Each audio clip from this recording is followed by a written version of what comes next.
For more on all of this, let's bring in Lieutenant Colonel Darin Gaub, retired Black Hawk helicopter pilot and Army veteran. We just heard in that soundbite during Greg's report that so far no mines have actually been discovered in the Strait of Hormuz.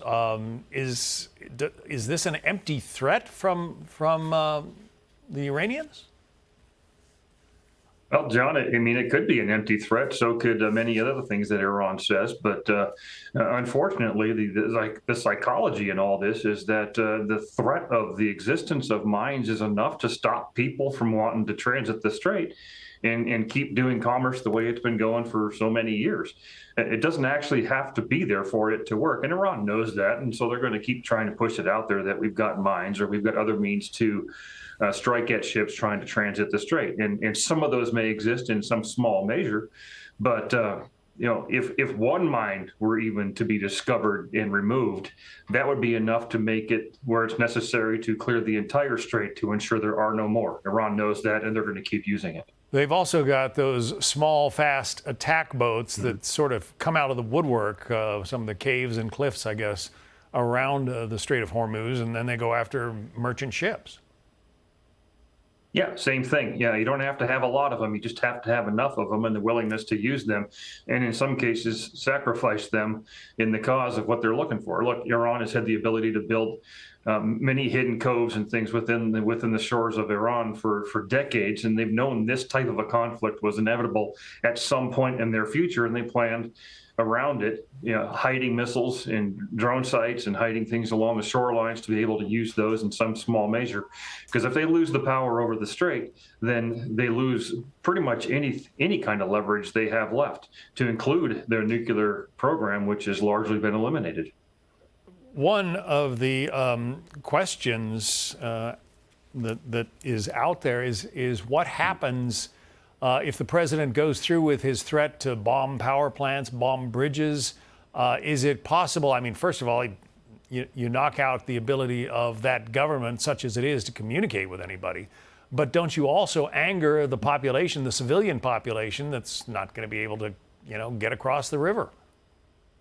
That is certainly a balance to that threat that you have to be, incorporate into the planning. Because if you actually target things that are not used in any military way, which it may be difficult to prove one way or another, then sure, you've definitely started targeting this, things that support the Iranian population and their ability to keep any kind of economy going.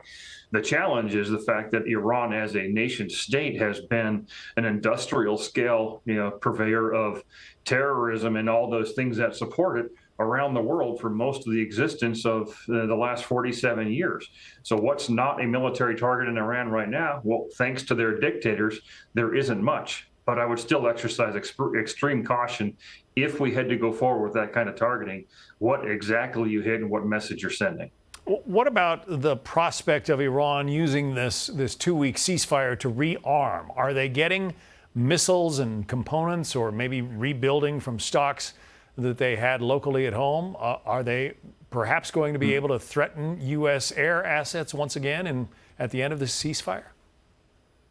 I think you have to account for the fact that in that 2-week ceasefire that they're going to be doing resting and refitting their forces the best they can, the same way, by the way, we are, in the assumption that there might be the continuation of hostilities.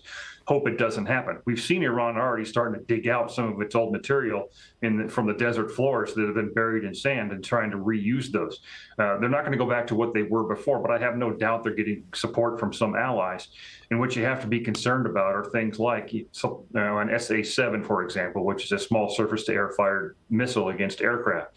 Those things are fairly easy to move. So you have to account for that if we move forward with hostilities again. And hopefully, if that does happen, it can be very quick, and Iran will get a message pretty quickly as well. Well, that relates to my next question. You're a former Black Hawk pilot. What about using air assets to go after those small boats that have been harassing the tankers and essentially keeping the Strait of Hormuz closed? Can you use helicopters? Can you use warthogs? Can you use fighter jets up high to try to go after those small boats? You can use all the above. You can also use drones loaded with, in one case, Hellfire missiles would be very effective at this. And granted, it's an expensive proposition to hit a small speedboat like this with $150,000 or more missile from something that's flying. But the cost of not doing so could be much greater if the strait stays closed as well. So this isn't a only use this type of asset. It's the time when you use everything you've got because they built these things or bought these things in large quantity in order for them to not be easily eliminated with one shot. So if these talks are going to resume on Wednesday, you have to believe that that the Iranians are going to take the president at his word when he says he will go after the power plants, the bridges, et cetera. Mm-hmm. Well, they should. The question is, it goes back a few weeks for me now, which is who in Iran has the ability to sign a piece of paper, then have it stick to the nation of Iran in general, whether it be the IRGC, the Quds Force, the Basij forces, any of those. They're breaking down into factions, frankly, and becoming more tribally focused, almost more than they are a central government focused with a single leader. So that's going to be a risk, is if they agree to something, not everybody in the nation may agree to it, and not everybody may follow it. That remains to be seen. But there's another clock ticking, too, which is with Congress's authority back here in the United States here in about 10 days to have to either agree to extend this war or to cease it. And that's within their authority at the 60-day mark per the war powers resolutions. So you would expect the Iranians to just try to drag things out for another 10 days? Certainly possible if they recognize that law and they think that our Congress might actually act on it. I don't know if they will or not, but that is a clock that is ticking that I think we need to account for as well. Lieutenant Colonel Darin Gaub, retired. Lieutenant Colonel, thank you. Thanks, John. Be sure to like and subscribe for all the Fox News latest on YouTube and catch full shows streaming now on Fox One.